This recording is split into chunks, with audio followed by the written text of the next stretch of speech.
Hello दोस्तों, good morning. आज जो है हम लोग मॉडल पेपर 1 का पार्ट 4 पढ़ेंगे, जिसमें बहुत ही महत्वपूर्ण क्वेश्चन है।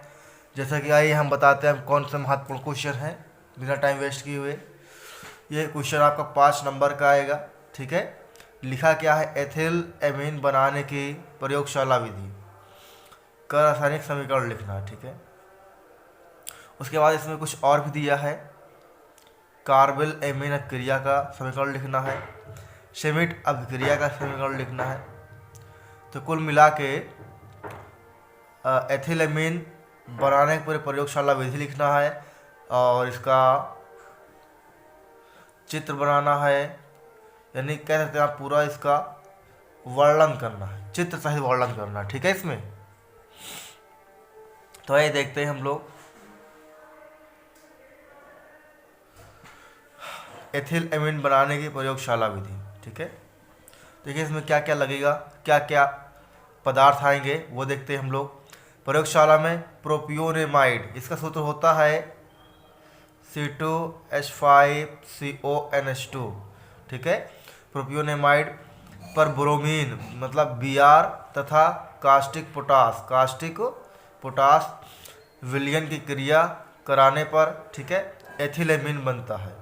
यानी आप कह सकते हो प्रोपियोनेमाइड ब्रोमीन और कास्टिक पोटास से क्रिया कराने पर क्या बनता है? एथिल एमीन बनता है। आइए देखते हैं रिएक्शन C2H5CONH2, इसका नाम है प्रोपियोनेमाइड ब्रोमीन Br2 होगा प्लस KOH होगा और बनाएगा क्या? C2H5NH2 बनाएगा। इसका नाम क्या? एथिलेमीन है और बनाएगा K2CO3 बनाएगा, मतलब पोटेशियम कार्बन बनाएगा। KBr बनाएगा, इसका अर्थ है पोटेशियम ब्रोमाइड, और यहाँ जल बनाएगा। ठीक है, अब यहाँ इसको बराबर करने के लिए 2 से यहाँ गुणा कराया जाएगा, 2 से यहाँ गुणा कराया जाएगा, 4 से KOH में गुणा कराया जाएगा। इस तरह से गुणा कराने पर क्या होगा? हमारा रासायनिक अभिक्रिया का सारा पद कंप्लीट हो जाएगा, यानी इक्वल हो जाएगा। ठीक है, आइए इसकी विधि देखते हैं, मेथड कैसे बनी हुई है। इसको मैंने बहुत शॉर्टकट में लिखा है। ठीक है, था तो 2 पन्ने का, लेकिन मैंने लिखा कितना है? करीब वो आधा पेज है, क्योंकि कितना मैं छोटा कर सकता हूँ, आधा पेज फिर भी है। तो देखिए सबसे पहले क्या करते हैं, एक गोल पेंदी लेते हैं, उसमें एक बर्तन होता है जिसका नाम क्या है? फ्लास्क नाम है। उसमें हम लोग C2H5CONH2 भरते हैं, जिसका नाम क्या है? प्रोपियोनेमाइड है। और फिर ब्रोमीन लेते हैं, इसको ठंडा करते हैं, फिर 10% KOH मिलाते हैं, 10% KOH मिलाते हैं। विलयन तब तक हिलाते हैं जब तक विलयन का रंग पीला ना हो जाए। ठीक है, यानी हम लोग एक गोल पेंदी लेते हैं, उसमें क्या करते हैं?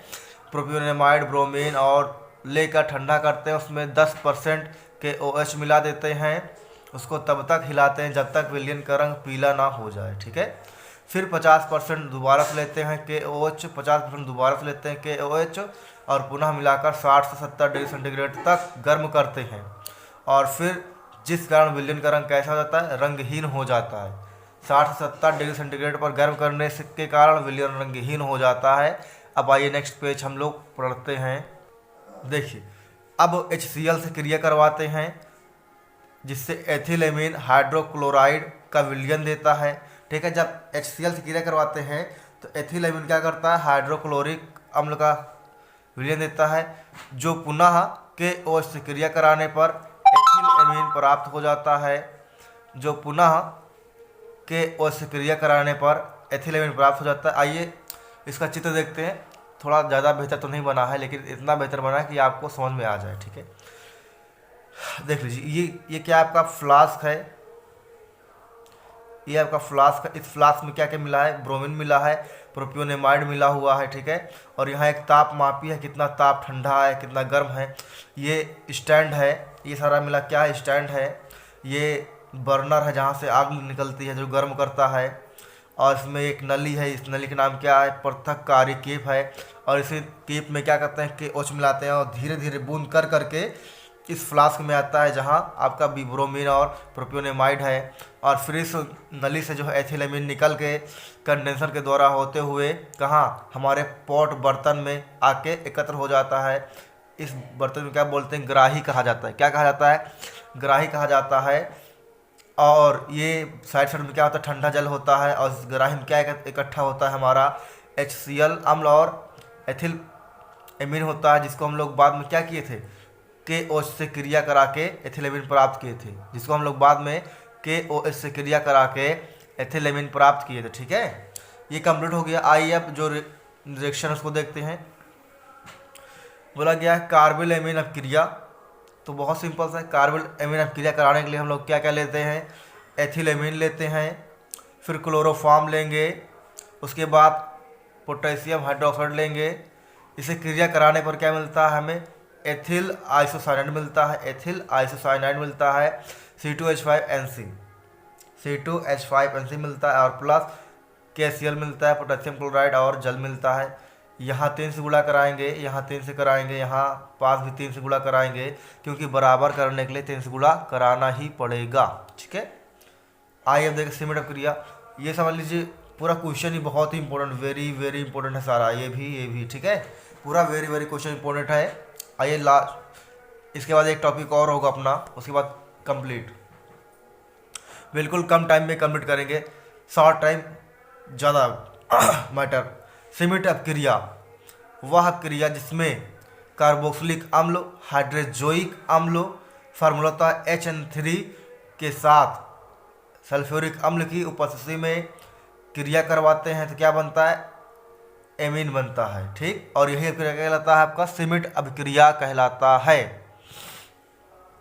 तो देखिए C6H5COOH ये क्या है, बेंजोइक अम्ल है, और जो कि यहाँ से लेकर यहाँ तक क्या है, कार्बोक्सिलिक अम्ल का साइन लगा हुआ है। ठीक है, और हाइड्रोजोइक अम्ल लेंगे, क्रिया कारण क्या बनेगा, C6H5NH2 एनिलीन बनता है। क्या बनता है, एनिलीन बनता है, और यहाँ नाइट्रोजन गैस बनेगा, और यहाँ CO2 गैस बनेगा, और एरो का साइन क्या है, गैस, एरो का साइन क्या है, गैस। ये कंप्लीट। अगला क्वेश्चन है, अगला क्वेश्चन देखिए, हाफ माइन ब्रोमाइड अपक्रिया द्वारा एथिलेमिन बनाने के रसायनिक समीकरण। ठीक है, बहुत सिंपल सा है, कर एथिलेमिन कैसे बनेगा, किसके द्वारा, हाफ माइन ब्रोमाइड के द्वारा। तो आइए देखते हैं, यहाँ भी क्या लेंगे, प्रोपेनेमाइड लेंगे, C2H5CONH2 लेंगे, और ब्रोमीन होगा आपका, पोटेशियम हाइड्रोक्साइड होगा, और बने क्या, एथिलेमिन बनेगा, और KBr बनेगा, K2CO3 बनेगा, और H2। ऐसा कह सकते हो, जो रिएक्शन हमने पहले अभी यहाँ किया है, ये देखिए यहाँ पास,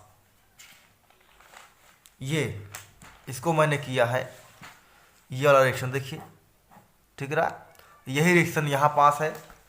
मतलब हाफ एन ब्रोमाइड और एथिलेमिन प्रयोगशाला विधि दोनों एक है, बस क्वेश्चन का नाम अलग कर दिया है बस। ठीक है, अब इसको देखिए, एथिलेमिन की नाइट्रस अम्ल के साथ क्रिया, तो C2H5 क्या एथिलेमिन है आपका, और NH2 क्या नाइट्रस अम्ल है। जब क्रिया का क्या बनता है, एथिल अल्कोहल बनता है, और नाइट्रोजन गैस बनता है, और वाटर लिक्विड बनता है। ठीक है, नेक्स्ट देखिए, एथिलेमिन की मेथिल मैग्नीशियम से क्रिया, तो क्या होगा, C2H5NH2 होगा, और CH3MgI होगा, मेथिल मैग्नीशियम आयोडाइड।